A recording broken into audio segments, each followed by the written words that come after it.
కేంద్ర ప్రభుత్వ పథకాల లబ్ధిదారుల కమిటీ సభ్యునిగా డాక్టర్ హేమా నాయక్ పార్వతీపురం మన్యం జిల్లా ప్రముఖ సామాజికవేత్త వైద్యుడు డాక్టర్ హేమా నాయక్ నియమించారు. భారతీయ జనతా పార్టీ సభ్యుడైన డాక్టర్ హేమా నాయక్ పార్లమెంటరీ లబ్ధిదారుల కమిటీ సభ్యునిగా నియమిస్తున్నట్లు బీజేపీ రాష్ట్ర అధ్యక్షురాలు పురంధరేశ్వరి ప్రకటించారు. సందర్భంగా పార్వతీపురంలో విలేకరుల సమావేశంలో మాట్లాడుతూ గిరిజన ప్రాంతాల్లో తాను చేస్తున్న సేవలను, గిరిజనుల పట్ల తనకున్న అంకిత భావాన్ని గుర్తించి బీజేపీ నాయకులు తనకు ఇచ్చిన ఈ గురుతర బాధ్యతను సమర్థవంతంగా నిర్వహిస్తానని అన్నారు. నరేంద్ర మోడీ నాయకత్వంలో భారతదేశం ఎంతో అభివృద్ధి చెందిందని, కానీ రాష్ట్ర ప్రభుత్వం చేస్తున్న తప్పుల వలన ఆంధ్రప్రదేశ్ లో ఇంకా కొన్ని ప్రాంతాల అభివృద్ధికి నోచుకోకుండా ఉన్నాయని అన్నారు. ఇప్పటికీ మారుమూల కొండశిఖర గ్రామాలలో పథకాలు అందని లబ్ధిదారులు ఎంతో మంది ఉన్నారని ఆరోపించారు. ఈ కార్యక్రమంలో బీజేపీ కార్యకర్తలు తదితరులు పాల్గొన్నారు. ప్రజెంట్ బీజేపీ కార్యకర్తని కొత్తగా నన్ను అరకు పార్లమెంట్ లబ్ధిదారులు సెంట్రల్ గవర్నమెంట్ స్కీమ్ యొక్క లబ్ధిదారుల మెంబర్లో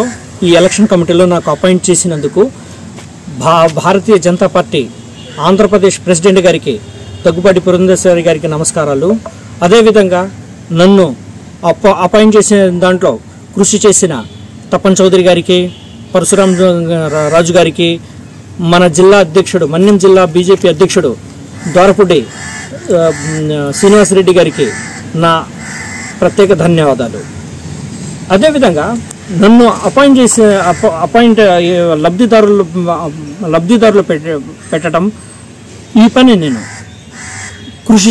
బాగా కృషి చేసి బీజేపీ పార్టీని గెలుపు దగ్గరుండి గెలుపు అందిస్తానని కోరుకుంటున్నాను. పార్టీలో నేను జాయిన్ అయింది. బీజేపీ ఒక అవినీతి లేని పార్టీ.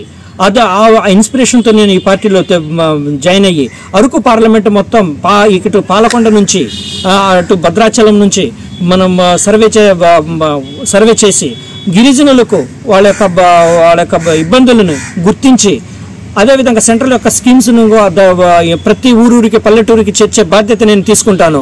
ఇంతకుముందు వేరే గవర్నమెంట్లు ఏంటంటే సెంట్రల్ గవర్నమెంట్ ఇచ్చే స్కీముల్ని వాళ్ళ పేరు పెట్టుకొని ఈ రోజు దాకా మనం ఇది చేసుకుంటున్నారు. అదేవిధంగా ఇప్పటి నుంచి నేను ఆ ప్రోగ్రామ్స్ అన్నిటికీ భారతీయ జనతా పార్టీ సెంట్రల్ గవర్నమెంట్ ఇస్తున్న స్కీములన్నీ ప్రతి పల్లెకు చేరుస్తానని ఈ సభాముఖంగా తెలియజేస్తున్నాను. ఈ లబ్ధిదారుల స్కీమ్స్ అన్ని పల్లెకి చేర్చి నరేంద్ర మోడీ గారు ఇచ్చిన ప్రతి ప్రోగ్రామ్ని నేను పల్లెకి చేరుస్తాను.